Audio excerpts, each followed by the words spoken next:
अस्सलाम वालेकुम। पाकिस्तान के हालात शायद इतनी तेज़ी से बदलते हैं कि दुनिया के किसी मुल्क में including first world, third world, कोई भी तीसरी दुनिया का ममालिक इतनी जल्दी और तेज़ी से अपने हालात तब्दील शायद ना करता हो। अब आज का जो पॉलिटिकल मैप है उसने पूरी दुनिया में ये डिबेट स्टार्ट कर दी कि ये जो फेडरल गवर्नमेंट है और ये जो पंजाब गवर्नमेंट है पाकिस्तान में, इज़ इट एंडिंग सून। ये एक बहुत इम्पॉर्टेंट क्वेश्चन था और मेन स्ट्रीम मीडिया के वो न्यूज़ चैनल्स ARY, जियो न्यूज़, ये कभी इमरान अहमद ख़ान नियाज़ी साहब के हक़ में नहीं बोलते थे। आज अचानक तकरीबन 12 बजे से सह पहर के दरमियान यहाँ पे वो हेडलाइंस चलना स्टार्ट हुई जिससे लगने लगा और जिस पे तज्ज़िया निगार भी हैरान हो गए कि शायद पाकिस्तान की इस्टेब्लिशमेंट की इमरान अहमद ख़ान नियाज़ी साहब से एक ऐसी डील हुई है जिसके नतीजे में मुस्लिम लीग नून का जो करियर है, पॉलिटिकल करियर, वो ख़राब होने जा रहा है या तबाह होने जा रहा है या ख़त्म होने जा रहा है। ये जो फॉर्म 47 की गवर्नमेंट्स होती हैं या वो गवर्नमेंट्स जिसे अस्करी क़ुव्वतें पाकिस्तान में ताकत देती हैं, वो ज़्यादातर क्यों नहीं टिक सकती, चल सकती, या वो पंजाबी में एक वर्ड यूज़ होता है ज़्यादा तगाऊ देरपा क्यों नहीं होती। इसकी आज वजह आपको समझाएंगे।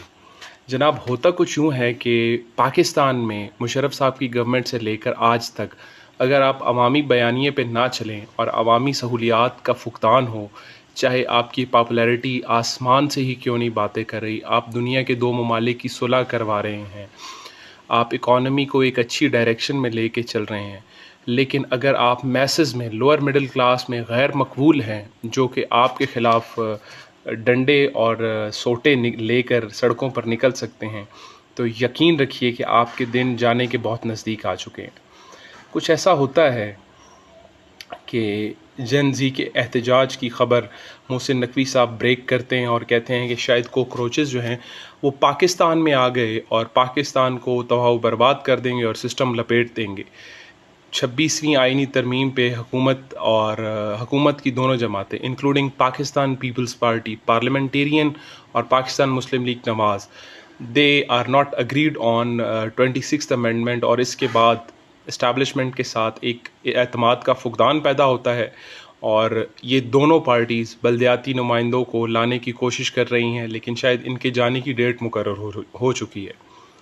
पाकिस्तान तहरीक इंसाफ में खुशी की लहर है और शायद क्यों ना हो, इस जमात ने जितनी ज़्यादा कुर्बानियाँ दी और इसके लोगों ने दी हैं, मैं नहीं समझता कि भुट्टो साहब और उस वक़्त की पीपल्स पार्टी के अलावा कभी किसी ने इतनी कैदोबंद और सोबतें बर्दाश्त की हैं। 9 मई के वो केसेस जिनमें 16-17 साल के लड़के आज भी बिहाइंड द बार्स हैं, क्यों हैं? अकॉर्डिंग टू द कॉन्स्टिट्यूशन है और उन्हें स्टेट को जो है चैलेंज नहीं करना चाहिए था, ये बात बिल्कुल सही है, लेकिन उनका स्पीडी ट्रायल नहीं हुआ, उनका डिलेड जस्टिस वाला ट्रायल हुआ, जिस पे मुझे बहुत ज़्यादा तहफ़्फ़ुज़ात हैं बतौर पाकिस्तान के शहरी के। अब पाकिस्तान तहरीक इंसाफ की वो पोजीशन पार्लिमान में नज़र आ रही है कि हुकूमत के कई वज़रा, मैं नाम नहीं लेना चाहता, वो कई वज़रा ये सोच रहे हैं कि शायद एक ऐसा वक्त आने वाला है कि हम लोग आज से अपने ज़वाल को देखें। अब पंजाब में इसकी वजूहात आपको समझाते हैं। मरीम नवाज़ की वो पॉलिसीज़ जिससे आवाम में वो गैर मकबूल हुई, वो जॉबलेसनेस है, वो अनएम्प्लॉयमेंट और वो बेरोज़गारी की शरह है। पंजाब पब्लिक सर्विस कमीशन की 8th एडवर्टाइजमेंट कल आई है और मैं चूँकि ख़ुद इस शोबे से वाबस्ता हूँ, तदरीसी अमाल से, मैं आपको बताता चलूँ कि ये पंजाब पब्लिक सर्विस कमीशन ने 8th एडवर्टाइजमेंट दी और इसके अंदर टोटल तकरीबन 1000 प्लस भी जो है वो जॉब्स नहीं आई। तो आपकी सबसे बड़ी आबादी का सूबा जिसकी यूथ आपकी तरफ देखती थी और उसे जॉब्स नहीं मिली, ये आपकी नाकामी, बहुत बड़ी नाकामी ठहरती है। आप जो मर्ज़ी कर लें, लेकिन जब आप लोगों का रिस्क उनसे छीनेंगे, you will get in the dark और ब्लैक एरिया। दूसरी चीज़, टैक्सेशन। पाकिस्तान में इस वक्त आप कोई कुत्ता पालना चाहते हैं, बिल्ली पालना चाहते हैं नायाब नस्ल की, तोता पालना चाहते हैं, तीतर पालना चाहते हैं, नायाब गाड़ी रखना चाहते हैं, या कि आप कोई प्रॉपर्टी लेना चाहते हैं, बेचना चाहते हैं, आपको टैक्सेस का सामना है। आप गाड़ी चलाना चाहते हैं, आपको भारी जुर्मानों का सामना है।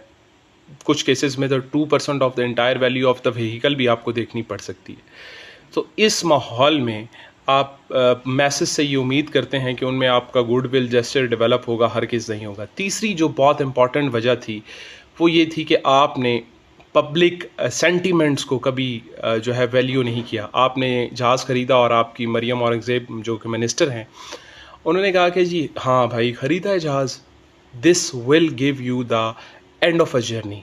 یہ وہ جیسچر تھا جس سے شاید میسز کو لگا کہ ان کی آج وہ ویلیو ٹو منی، وہ جو ٹیکسیشن ہے، وہ ٹیکسز آج شاید ایک غلط جگہ صرف ہو چکے ہیں۔ یہ وہ وجوہات تھیں جن کی بنیاد پر مسلم لیگ نون ایک غیر متوقع بیانیہ کا شکار ہوئی، اور شاید آپ اسٹیبلشمنٹ سے ان ٹرمز پہ آمادہ ہو جانا جو کہ عوامی امنگوں کی جو ترجمانی کرتا تھا، وہ بھی اس کی ایک وجہ بنی ہے۔